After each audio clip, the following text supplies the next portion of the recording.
Imagina, amigo Alisson, é uma satisfação imensurável estar aqui participando do programa Rede Mais com vocês, né?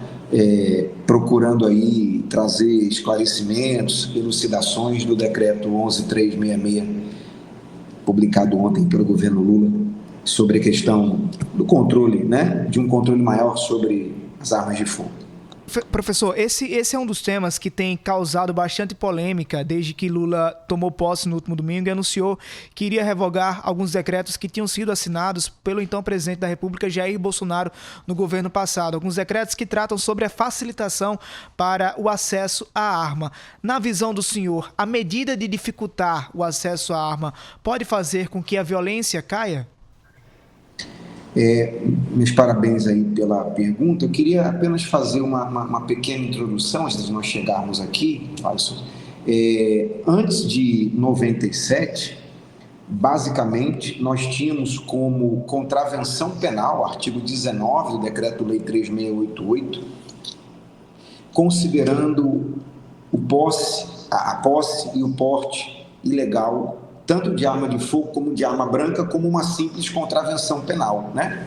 Mas lá para o final dos anos 80, início dos anos 90, no fim da década de 80 particularmente, o Brasil começou a perceber a interiorização dos crimes letais e intencionais em nosso país, né? Ou seja, os municípios começaram também, antes, aqueles municípios que a gente escuta muitas pessoas falando hoje, rapaz, antigamente, algumas décadas atrás, a gente conversava nas calçadas, nas ruas, as coisas eram tão pacíficas e, de repente, a arma de fogo, ela praticamente tomou conta do Brasil como um todo, né? E aí o legislador brasileiro, percebendo que essa política legislativa de controle às armas de fogo não poderia mais se restringir à simples lei de contravenção penal ou à tipificação de uma simples contravenção penal, se pensou e se efetivou a criação de uma primeira lei reguladora da questão de armas de fogo no Brasil, que foi a 9437/97, que com muito mais atecnia do que tecnia, foi revogada praticamente 6 anos depois, pelo atual Estatuto do Armamento, a Lei 10.8/2000 de 2003, que, com várias críticas que possamos fazer ainda, né, foi muito mais avançada, muito mais moderna, muito mais tecnicamente bem feita do que a anterior. A anterior, como eu disse há pouco, a 9437, criminalizou o porte, a posse, tanto começou a falar também sobre a questão de armas de fogo de uso permitido, de uso proibido, de uso restrito, mas ela tinha muitas atecnias e realmente precisava ser melhorada, aprimorada, e o foi pela 10.826 de 2003, que é o atual Estatuto de Armamento, que de lá para cá também sofreu inúmeras modificações, culminando com essa, que é o pano de fundo de hoje, decorrendo das alterações do Decreto 11.366 de 2023, né? Ao meu ver, sim, com certeza, um controle maior e mais efetivo das armas de fogo no Brasil contribuirá sensivelmente para a diminuição da violência que seja decorrente do mau uso dessas armas. A gente não está aqui neste espectro querendo adentrar uma mera discussão ideológica, cada um tem, esse é o barato, esse é o bonito, esse é um dos fatores que enobrecem, né, a democracia como regime de governo mais sensato, que é a pluralidade ideológica, a pluralidade de ideias. Mas, independente do lado A ou do lado B, o que tem que prevalecer é a sensatez. E o Brasil realmente é um país extremamente violento e é um país em que grande parte dos seus homicídios, o Brasil há 5, 6 anos é campeão mundial de homicídios, a gente marca mais do que nas guerras, né? Em nenhum país do mundo hoje se mata tanto como se mata no Brasil. O Brasil é campeão, como eu disse há pouco, há vários anos, há anos sucessivos. Claro que a gente teve, né, uma redução do número de homicídios no Brasil, mas ainda muito pequeno. Não se acaba com o crime, né? Se combate, como dizia Durkheim, a criminalidade, que é acabar com o crime, é acabar com o ser humano, já que o crime é um fator antropológico, depende do ser humano, né? Mas a gente precisa, sim, ter uma política de controle de acesso e de maior restrição não só ao acesso, como também ao uso e ao transporte dessas armas, né, e dos seus acessórios e também das suas munições. Em minha humilde opinião, esse decreto veio sim numa boa hora. Professor, o senhor fala aí sobre, faz um retrospecto desde quando houve o Estatuto do Desarmamento. Lembro que eu era criança e houve aquele plebiscito para poder haver a votação. E lembra justamente aquela cena que, quando a gente se coloca na memória, principalmente para as regiões de interior, das pessoas na calçada, conversando com os familiares, com os amigos, finalizando o dia, né, naquela roda de amizade. Mas muita gente tem medo. Muita gente ainda sofre com medo porque nós temos hoje uma violência muito grande, seja por assaltos, seja por propriamente a morte, né, o homicídio que está bem banalizado em nosso país. O latrocínio também. O latrocínio, exatamente, professor. O senhor não acha que as pessoas acabaram encontrando nessa questão da arma um refúgio para poder fugir dessa violência? Sim, nós também temos que levar em consideração esse viés, né? O governo que se findou entre o dia 31 e dia 1º, ele teve uma flexibilização maior para a questão do acesso à arma. Essa flexibilização trouxe pontos positivos para quem tem essa ideologia de exercer o seu direito de autoproteção e da sua família, né?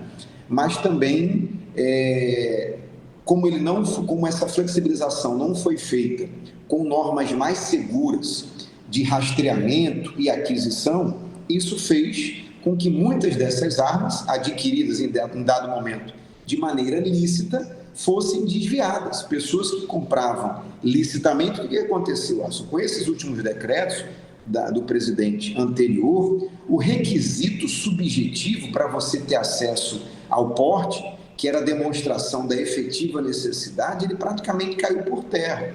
Ele foi recuperado agora. Então, simplesmente ter uma questão de idade e um suposto controle psicológico lhe davam facilidades para a aquisição de inúmeros armamentos e, quiçá, de munições. Então, esse descontrole, ele não poderia acontecer, porque se a gente não tem até hoje uma diretriz, um banco que facilite o rastreamento da aquisição daquela munição, aonde ela foi parar, isso continua sendo muito difícil.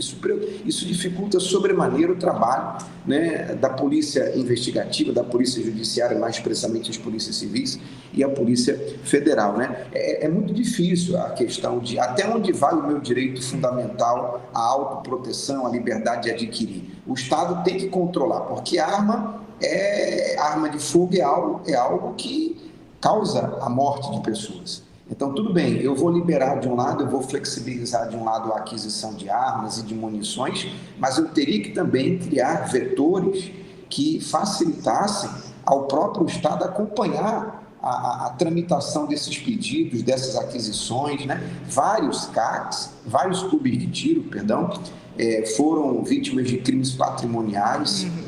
Inclusive aqui na Paraíba, né, professor? Nós temos... Paraíba também, nós não ficamos atrás disso, exatamente. E essas armas foram para onde?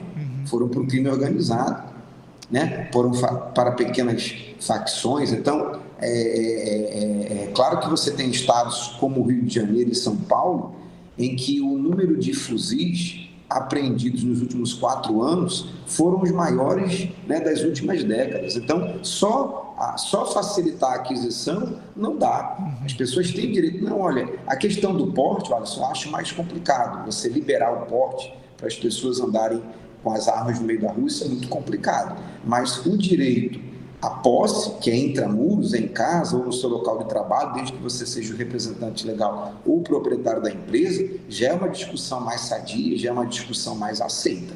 E sem ideologias, né, professor? Sem ideologia, né? O nosso discurso aqui, eu tenho a minha posição, você vai ter as suas, pessoas que vão nos assistir, né? O nosso público-alvo aí terá a sua ideologia. Eu quero apenas orientar e deixar a reflexão, né? Professor, nós estamos no início de um novo governo federal, estamos renovando o governo estadual, um governo de continuidade. Na visão do senhor, especialista em segurança pública, qual é a política pública de Estado que deve ser aplicada a nível nacional, a nível estadual e também a nível municipal, em conjunto com os prefeitos e prefeitas, para combater essa violência, para garantir a segurança do cidadão que está agora nos escutando, seja em Campina Grande, seja em Uiraúna, seja em Pombal, que tem receio, que tem um certo medo de andar na rua, de estar com o celular na rua? Qual é a política pública de segurança de governo para poder trazer de volta essa sensibilidade de segurança à população? Excelente pergunta. Veja só, Alisson, cada crime ele tem os seus fatores que o desencadeiam, né? Cada crime tem a sua etiologia, a sua essência. A gente não pode trabalhar uma investigação para combater o tráfico de drogas da mesma forma que a gente traça estratégias, premissas e ferramentas para combater a violência doméstica, né? Então, a gente primeiro precisa pensar que o crime ele é produto de uma falha coletiva. Falha ao Estado, falha à família, falha à igreja, né? E como a polícia faz parte do Estado, nós também temos as nossas falhas. Mas quando o crime chega ao nosso conhecimento, atores outros falharam que não a polícia. E nós precisamos aplicar a lei para esses transgressores.